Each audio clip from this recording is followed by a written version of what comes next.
데살로니가 교회는 아름다운 소문으로 가득한 교회입니다. 좋은 소문난 교회, 데살로니가 교회, 여러분 기억하실 것입니다. 오늘 본문은 사도 바울이 데살로니가 교회에 보낸 편지 가운데 나오는 내용입니다. 너희가 주님 안에 굳게 서 있다고 하니 야, 이제는 내가 살 것 같다, 그 얘기입니다.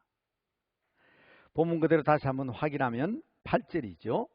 너희가 주 안에서 굳게 선적 우리가 이제는 살리라.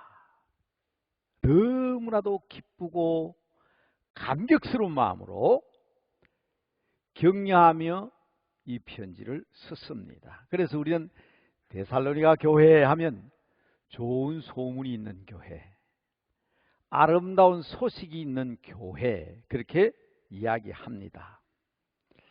저는 오늘 이 본문 말씀을 근거로 여러분들에게 말씀드리고 싶은 것은 바로 이 바울의 마음이 데살로니가 교회 소식을 듣고 너무너무 기뻐서 기뻐하는 이 마음이 우리 부모님들의 마음이 아닐까. 맞다. 네가 잘 살아야, 부모님 그렇잖아요. 자녀들이 네가 잘 살아야 내가 힘이 난다. 아마 모든 부모님들의 공통된 마음일 것입니다. 나는 비록 고생하고 힘이 들어도 내가 감당할 테니까 너희들은 행복하게 살아라. 너희들은 잘 살아야 한다. 그렇죠? 여러분 어머님 아버님 한번 생각해 보시기 바랍니다. 또 이미 하나님 나라 가신 부모님들, 그분들이 나를 통하여 보고 싶어한 것이 무엇이었습니까? 잘 살고 행복하고, 그렇죠? 자녀들이 형통하고 잘 되는 일이라면 무엇이든 할 수 있다. 그게 부모님들의 마음 아닙니까? 자, 좋은 소문이 가득한 데살로니가 교회라 그랬습니다. 바울에게는요, 추억이 가득한 교회이기도 하지만 데살로니가 교회를 위해서 늘 아픈 마음으로, 안타까운 마음으로 데살로니가 교회를 위해서 기도할 수밖에 없었던 역사가 있습니다. 그런데 바울이 소식을 들었어요. 디모데가 왔는데 데살로니가 교회 소식을 안고 왔어요. 너무너무 기뻐서 편지를 썼는데 신구약 성경 66권 중에 바울이 쓴 책이 제일 많습니다. 신약 성경 27권 중에 13권이 바울의 서신이에요. 그 중에 가장 처음으로 첫 편지가 바로 이 데살로니가 전서입니다. 사도행전의 역사를 잠깐 더듬으면서 지도를 보면 좀 이해하기가 좀 쉬울 것 같아요. 자, 지도 오른쪽 맨 위쪽에 보면 흑해 이렇게 되어 있지요. 그 아래쪽에 보면 비두니아 보이십니까? 바울은 자기가 사역할 수 있는 목적지를 아시아의 비두니아로 잡았습니다. 그런데 성령이 막았어요. 비두니아로 못 간다. 비두니아의 꿈이 무너졌습니다. 그런데 그날, 자, 오른쪽에 보면 흑해 비두니아 나오지만 왼쪽으로 한번 보세요. 마게도냐 돼 있지요? 유럽입니다. 비두니아는 아시아지만 마게도냐지만 유럽입니다. 마게도냐에서 한 사람이 손짓을 하면서 바울에게 와서 우리를 좀 도와달라. 그래서 에게해, 그 흑해 사이에 있는 그 해협을 건너서 유럽으로 갑니다. 하나의 꿈이 무너졌지만 하나님은 또 다른 꿈을 주셨습니다. 그게 마게도냐의 첫 성 빌립보에 가게 됩니다. 보일는지 모르겠습니다만은 기본 빌립보하고 보이잖아요. 유럽이 되다 보니까 유대인들이 없는 곳이 없는데 빌립보에는 회당이 없어요. 그래서 강가에서 예배를 드립니다. 거기에서 안식일날 예배를 드리는데 자주 물감 장사, 자주 장사를 그러죠. 루디아도 만나고 또 하나님 앞에 예배도 드리고 또 허다한 여자들이, 성경에 그렇게 되어 있어요. 허다한 여자들이 예수를 믿었어요.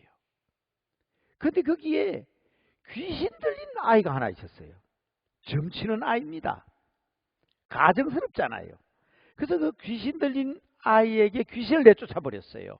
그러니까 그 아이를 통해서 돈 벌어먹는 사람들이 있어요. 점을 쳐서. 그만 그 일 때문에 바울이 빌립보에서 감옥에 잡혀가게 됩니다. 자, 여러분 내용은 하도 들었던 얘기라 한번 기억을 더듬으시면 그 지도 내용을 생각하시면 아마 그 내용이 그렇게 되는 거예요. 비두니아의 꿈이 무너져서 마게도냐 갔는데 그 빌립보에서 점치는 아이를 고쳐줬더니 그만 그 일로 감옥에 갔어요. 바울과 실라가 한밤중에 찬송을 부르는데 막 옥터가 흔들리고 지진이 일어나면서 죄수들의 착고가 다 풀려버렸어요. 간수가, 옥을 지키던 간수가 죄수들이 다 도망간 줄 알고 칼을 빼들고 자살을 하려고 그러잖아요. 그때 바울이 우리가 여기 있다. 내 몸을 상하지 말라. 그때 간수가 선생님 우리는 어떻게 해야 됩니까? 그럴 때 여러분이 잘 아는 유명한 성경 구절 다 외우잖아요. 주 예수를 믿어라. 그리하면 너와 내 집이 구원을 얻으리라. 그래서 그 빌립보에서 놀라운 역사가 있었습니다. 간수의 가족들이 예수를 믿고 세례를 받고 믿음의 가정을 이루었습니다. 그게 빌립보 교회가 되잖아요. 여러분 이 마지막 옥중서신 기억하시죠? 에베소, 빌립보, 골로새 그리고 빌레몬서 그건 사람 이름이지만 그게 머물 수가 없어요. 그래서 사도행전 17장에 보면 피하는데 그게 뭔가 바로 데살로니가입니다. 자, 지도를 한번 더 보여주시면 제가 거기다 빨갛게 동그라미를 해놨지요. 데살로니가. 자, 오늘 이 이야기는 데살로니가와 매우 관계가 있습니다. 데살로니가에서 복음을 전했는데 빌립보에서는 바울이 직접 자기가 고통을 당했잖아요. 감옥에 갇히고 좋은 일을 했는데 귀신 쫓아냈는데 그런데 여기서는요 유대인들이 여기까지 와서 바울을 방해를 하는데 바울을 찾지 못하니까 야손이라는 사람의 집에 들어가 가지고요 야손과 그 형제들과 그 감옥에 그 가족들을 끌고 가는 거예요. 그러니까 바울이 내가 고통을 당하고 내가 힘들어하고 내가 하나님의 복음을 전하다가 십자가 지는 건 좋은데 이게 예수 믿고 복음 받아들인 가족이 고난을 당하고 고통을 당하니까 견딜 수가 없습니다. 그래서 바울이 데살로니가를 떠나는 겁니다. 자, 그래서 그 지도 아래쪽에 보면 아덴 한 데 보이죠? 베레아, 아테네를 거쳐서 어디까지 가느냐? 고린도까지. 아가야 지방인 고린도까지. 그게 여러분 동그랗게 그림으로 여러분 지도 보면 눈에 보이잖아요. 베레아 사람들은 신사적이었어. 데살로니가 사람들보다 신사적이었어. 그 말도 기억나죠? 바로 그 베레아와 아테네, 그리스의 수도 아테네를 거쳐서 아가야 지방인 고린도까지 온 겁니다. 그러나 그 마음속에는 나 때문에, 물론 복음 때문이지만 또 예수님을 믿음으로 말미암아 주님을 받아들임으로 말미암아 고난과 고통을 당하니 그 바울의 마음이 어떠했겠습니까? 본래 여기 오늘 인사하신 우리 이신덕 목사님은 본래 북경에서 중국 선교를 하시던 분입니다. 어마어마한 중국 지도자를 배출했습니다. 우리 총회적으로도 우리 교회에서도 몇 번이나 중국 지도자들이 수십 명이 와서 교육을 받고 갔습니다. 그런데 중국의 선교사들이 지금 말레이시아 가 계시잖아요. 제가 말레이시아 쿠알라룸푸르를 방문한 적이 있는데 거기에서도 여전히 중국 사람들을 모아놓고 중국을 그리워하고 중국을 위해서 기도하고 계시더라고. 그게 선교사의 마음 아닙니까? 바울이 바로 고린도에서 큰 안타까운 마음이 있는데 디모데가 찾아온 거예요. 자기가 남겨놓은 데살로니가에 남겨놓은 디모데가 찾아왔는데, 자, 한번 봅시다. 오늘 읽어드린 본문 우리가 7절부터 읽었죠? 그 소식을 듣고 지금 바울이 뭐라고 하나 보세요. 형제들아, 우리가 모든 궁핍과 한란 가운데에 너희의 믿음으로 말미암아 우리가 큰 위로를 받았다. 소문난 데살로니가 교회, 좋은 소식이 있는 데살로니가 교회, 은혜와 말씀으로 사는, 막 이 소식을 들으니까 바울이 너무 기뻐가지고, 내가 환난을 당하고 내가 고통을 당하고 내가 가난하고 궁핍하지만은 너희들이 예수 잘 믿는다 그러니까, 너희들이 믿음으로 섰다니까 내가 엄청난 위로를 받았다. 이해되시죠? 성경 말씀을 읽을 때는 그 말씀의 의미를 기록한 내용을 우리가 같이 공감을 해야 되는 거예요. 저는 우리 청년들 가운데 중매를 몇 번 해보니까 이 70대가 다 된 할아버지가 중매해서 안 되겠더라고. 딱 보니까 이 집안 저 집안 집안도 딱 맞고 성격도 딱 맞고 모든 조건이 딱 맞는데 둘이 한번 만나봐라 해가지고 두 사람이 만나가지고 돌아오면 좋아할 줄 알았는데 목사님 삘이 안 통해요. 그럼 끝나는 거예요. 예수 주문에 삘이 안 통한다 하면 끝나는 거예요. 우리가 성경을 읽을 때 삘이 안 통해요 그러면 안 되거든. 성경은 성령의 감동으로 바울이 이런 감격으로 쓴 편지예요. 그렇기 때문에 성경을 기록한 사람과 똑같은 마음으로, 똑같은 영감, 인스피레이션, 인스피리트, 똑같은 인스피레이션, 같은 영감을 받아야 돼. 여러분 무슨 뜻인지 아시겠어요? 바울이 그래서 지금 8절에서 얘기하는 겁니다. 주 안에서 너희들이 굳게 서 있다 한즉 이제는 내가 살 것 같다. 이 고린도에서 첫 편지를 보내는 겁니다. 그 자세한 내용은 오늘 이 아름다운 것을 지키라 하는 것은 디모데서고요. 바울이 디모데에게 보낸 편지고요. 여러분 집에 가면 책꽂이 책이 꽂혀 있어요. 그날 이제 데살로니가 전후서를 기록한 책입니다. 다시 한번 잘 보시면 오늘의 내용도 자세하게 나와 있습니다. 여러분 중요한 얘기입니다. 감격적인 일입니다. 하나님께서 사람 몸을 입고 성육신 하셔서 이 땅에 오셨습니다. 십자가 짊어지고 고난 당하시고, 미안합니다 예배 시간에 그런 표현을 써서 팬티도 걸치지 아니하시고 그 십자가에서 수치스러운 죽음을 당하신 우리 주님이지만 우리 주님께서 가장 바라고 원하시는 것이 무엇일까요? 그 주님의 십자가의 피와 그 능력을 믿고 믿음으로 하나님 나라에 갈 수 있는 백성이 되었다.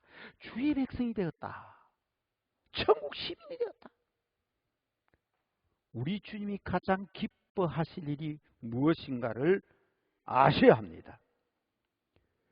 유대인의 방해로 온갖 고난과 힘든 일을 겪었지만 오히려 주 안에 든든히 섰다는 데살로니가 교회 성도들의 이야기를 듣고 얼마나 자랑스러워합니까? 이게 바로 우리 주님의 마음입니다. 성육신의 마음입니다. 사랑하는 마음입니다. 우리 이 마음을 닮아야 합니다. 감사한 일 아닙니까? 감격적인 마음 아닙니까? 서두에 부모님의 마음을 얘기했어요. 내가 고생하고 고난당하고 어려움 당하도 내 아들 내 자식들은 편안하고 잘 돼야지. 저도 가끔은 아픔을 느낄 때가 있습니다. 어느 부모도요 다 자기 자식 잘 되고 나는 고생했지만 너는 편안하기를 원하고 나는 힘들었지만 너는 어려운 삶을 살지 않았으면 좋겠다. 그 우리 부모 마음 아닐까요? 여러분, 저도 목사지만 저도 자녀들이 있어요. 아들이 있고 딸이 있다고. 불편한 것이 편합니다. 선교사들이 다 코로나에 들어오는데 이 선교지로 나가겠다고. 그것도 어린 애기까지 3명이나 데리고 나가겠어. 야, 너 왜 지금 나가냐? 아빠, 불편한 것이 편한 것입니다. 저는 불편하게 살기 위해서 선교지로 갑니다. 저는 그렇게 딸을 내보낸 사람이에요. 그것도 1년 365일. 어디 가면 쉬는 날도 있고 잠자는 날도 있고 쇼핑도 하고 부모로는 그런 것도 원하는데 24시간 365일 24시간 내내 긴장 가운데 지나야 되는 곳으로 갔습니다. 왼쪽에는 태국의 나환자촌. 우리 한국에는요. 나환자들 약만 먹으면 나아요. 별거 아닙니다. 그런데 지금 그런 나라는 그렇지 않습니다. 오른쪽에는 라오스 나환자촌. 그 중간에 갔습니다. 애들이 5살짜리 애도 있고 초등학교 중학생 3명이나 되는데 그 환자들 속에서 지내야 된다는 걸 생각할 때 할아버지 마음은 편하지 않지요. 그래도 쉬는 날이 있고 다른 집 딸처럼 꾸미고 다니는 날도 있어야 되는데 하루도 쉬지 않고 날마다 쌀얼음판을 걷고 있으니 그 어디 보통 마음입니까? 그래서 저는 선교지 소식을 들으면서 독생자를 보내신 하나님 아버지의 마음을 또 그 심정을 느낄 때가 참 많습니다. 여러분, 누구나 다 그렇습니다마는 내 눈에 넣어도 아프지 아니할 그 어린 아이들을 생각하면 눈물 나지요. 그러나 여러분, 제가 왜 이 말씀을 드립니까? 내 새끼, 내 자식, 내 가족이 소중하지 않는 부모가 어디에 있습니까? 그래서 여러분들에게 이 말씀 드리고 부탁드리는 겁니다. 거룩한 마음, 하나님의 마음을 가지셔야 합니다. 거룩한 하나님의 사랑을 깨달으셔야 합니다. 우리는 독생자 예수 그리스도를 이야기하는 사람들입니다. 하나님의 심정, 하나님의 마음을 아는 성도들이 다 되시기를 주님의 이름으로 축복합니다. 지금 바울이 기뻐하는 이 심정이 바로 그러한 어려운 가운데서도 믿음으로, 신앙으로, 하나님의 말씀으로 바로 섰다는 이 소식을 듣고 내가 너희들에게 복음을 전함으로 너희가 고생을 당하는구나. 그 걱정하고 염려하던 바울이 그 힘들고 어려운 상황 속에서도 아름다운 소식, 좋은 소식이 가득하기를 그래서 기뻐해서 이 편지를 써서 감격적인 첫 편지를 써서 그들을 위로하고 있다는 것입니다. 한국교회 어머니교회 복음의 첫 열매인 한국교회 못자리 남대문교회 여러분 알아야 합니다. 우리에게도 복음을 전해준 선교사가 있었습니다. 그리고 우리도 복음의 사역을 위하여 우리를 대신하여 수고한 이들이 있었습니다. 우리가 아무리 힘들고 어렵고 궁핍해도 저들의 믿음을 우리도 가져야 합니다. 우리의 선교지와 우리를 위한 하나님의 사랑을 기억하면서 똑같이 그들에게도 기도 응답이 있기를 바라고 당당하게 믿음에 선 저들을 위해서 선교지를 위해서 말입니다. 수고하는 주의 종들을 위해서 우리가 기도하면 나는 세상에서 잘한 일 없는 것처럼 보이지만 마지막 그날 강조합니다. 그날에 우리가 주님 앞에 섰을 때 아이고 부끄럽습니다. 나는 이렇게 편안하게 살다 왔습니다. 할지라도 그들이 우리의 증언자가 되실 것입니다. 우리가 그들을 위하여 기도하고 보내는 선교사의 사명 다하면 그들이 우리들의 증인이 될 것입니다. 우리가 다 함께 노래하며 하나님과 바울의 마음을 닮아야 합니다. 우리는 지난 주 중에 케냐의 소식을 들었습니다.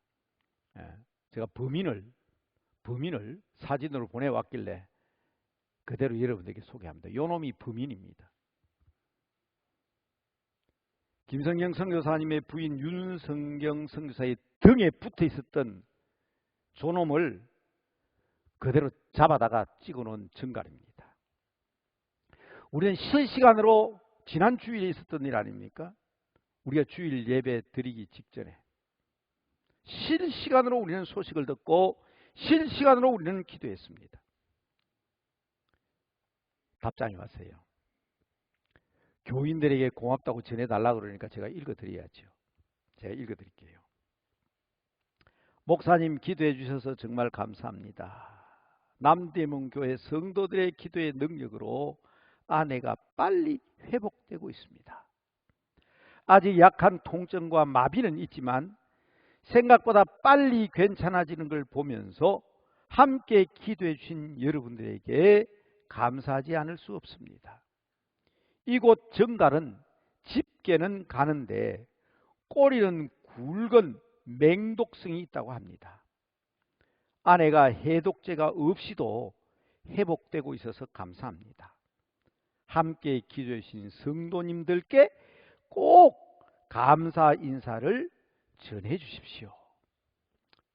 제가 평일날이라서 여러분들에게 못 전했는데 이 시간 전합니다. 그리고 며칠 후에 보내온 소식입니다. 정말 너무 감사합니다. 윤성교사는 이제 거의 회복이 되었습니다. 신기할 정도로 엄청 빨리 회복되었습니다. 많은 분들이 마음 다해 기도해 주셔서 그런 것 같습니다. 그리고 이곳에서도 포콧 현지인들이 윤성교사를 같이 걱정해 주셔서 따뜻한 위로를 받았습니다.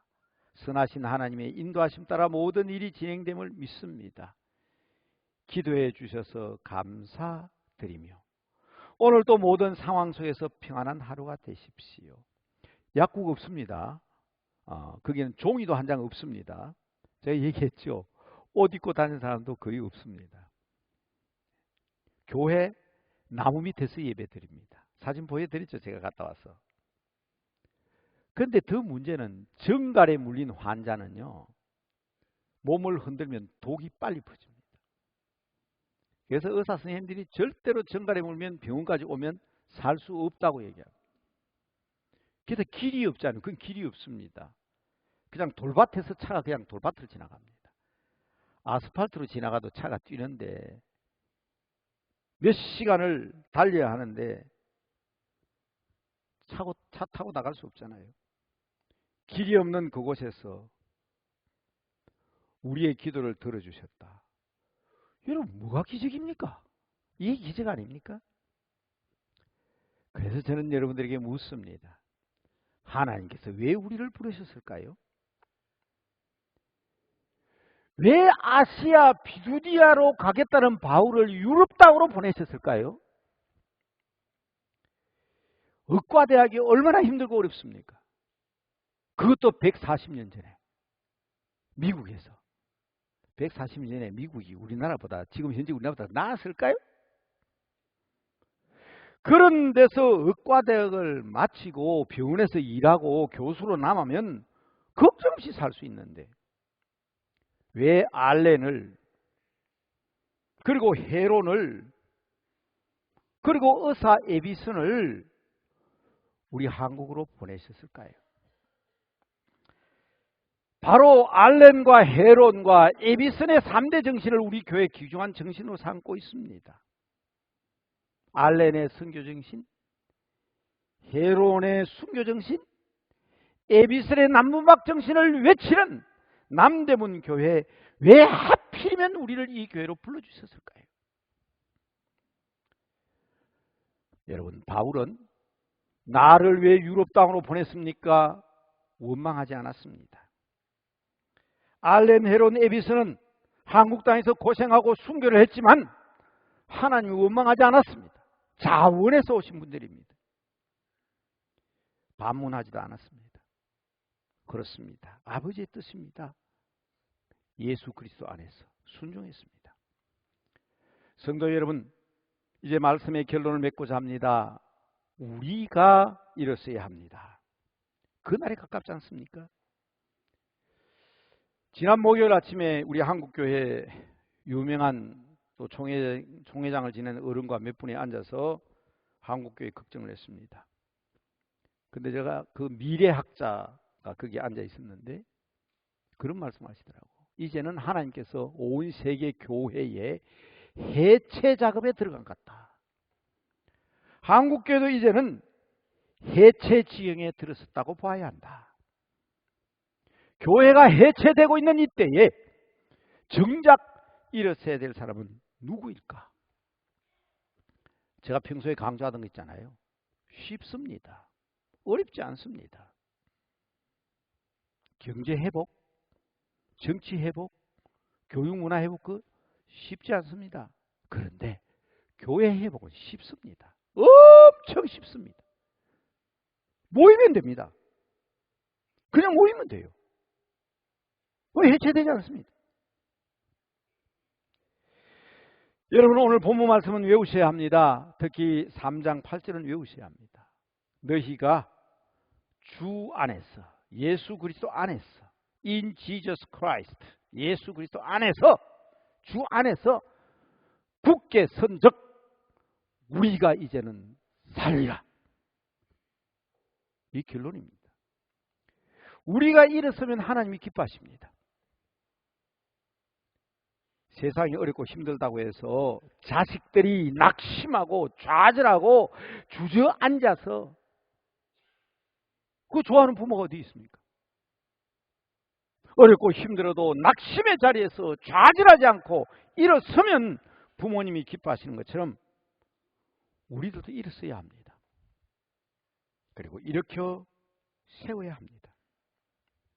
그리고 9절 말씀 우리가 하나님 앞에서 너희로 말미암아 모든 기쁨으로 기뻐하니 너희를 위하여 능히 어떤 감사로 하나님께 보답할까? 그 보답을 위해서 여러분 주보에다가 파란색 간지를 집어넣은 거예요. 여러분 주보 안에 다 있습니다. 한번 뽑아보시기 바랍니다.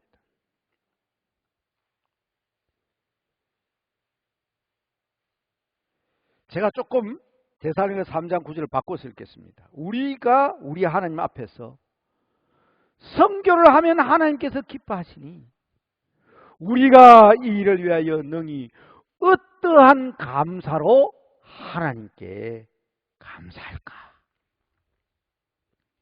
여러분 이 시간 작정하시기 바랍니다.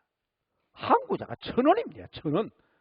한 달에 1,000원도 선교비를 못 냅니까? 우리 전국 여전도회 연합회가요.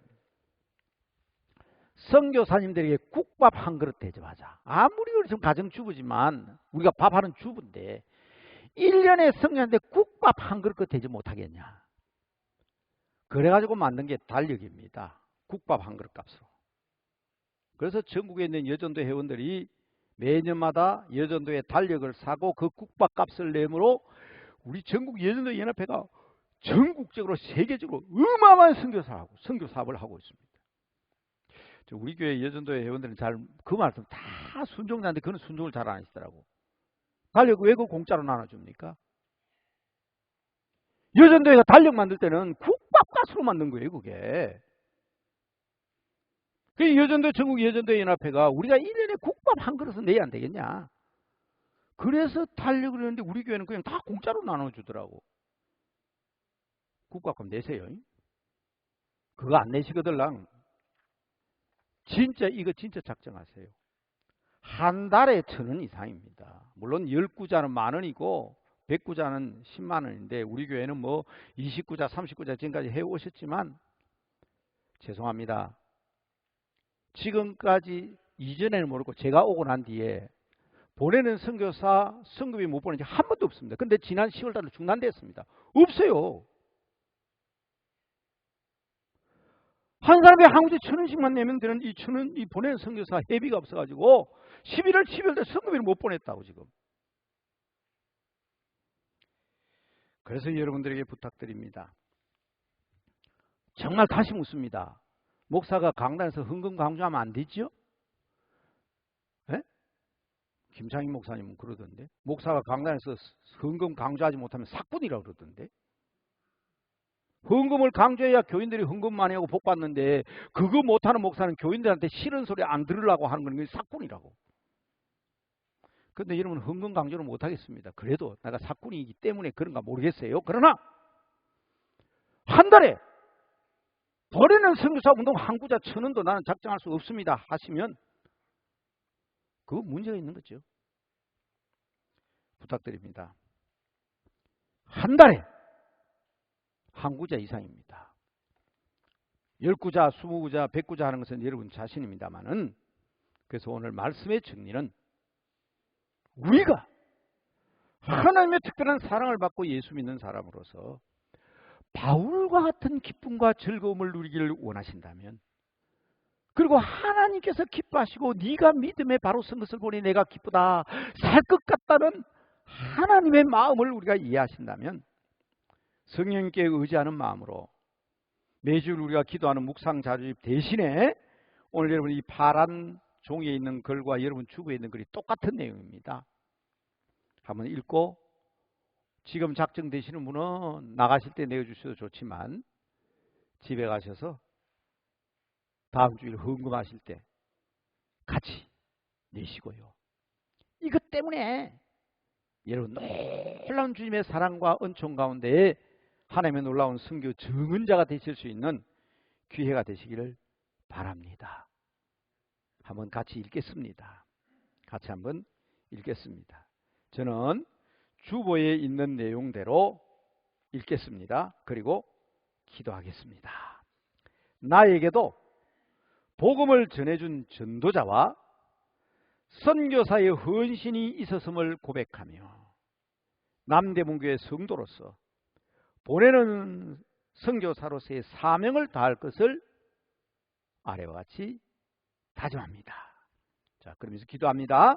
하나님, 오늘 귀한 말씀 저희에게 주셔사옵기로 우리도 하나님의 마음을 시원하게 해드릴 수 있는 성도가 되기를 원합니다. 바울과 같은 큰 기쁨의 자리에 들어가기를 원합니다. 그리고 선교지의 소식을 통하여 너희가 주 안에 굳게 선 적 우리가 이제는 살 것 같다는 고백을 할 수 있는 저희들이 되기를 원합니다. 그래서 오늘 이 아침 시간에 작정합니다. 선교사들과 선교지를 위하여 날마다 기도하는 저희들이 되겠습니다. 보내는 선교사로서 주어진 사명을 다하는 저희들이 되겠습니다. 무엇보다 우리의 삶 가운데 작은 절제의 삶이지만은 보내는 선교사로서 매달 일정한 하나님 앞에 드리는 예물을 부담함으로 아버지의 사랑과 은총 가운데 해체되어가는, 허물어져가는 세계교회를 살리고 한국교회를 살리는 이 일에 앞장서는 저희들이 되게 하여 주시옵소서. 예수님의 이름으로 기도드리옵나이다. 아멘.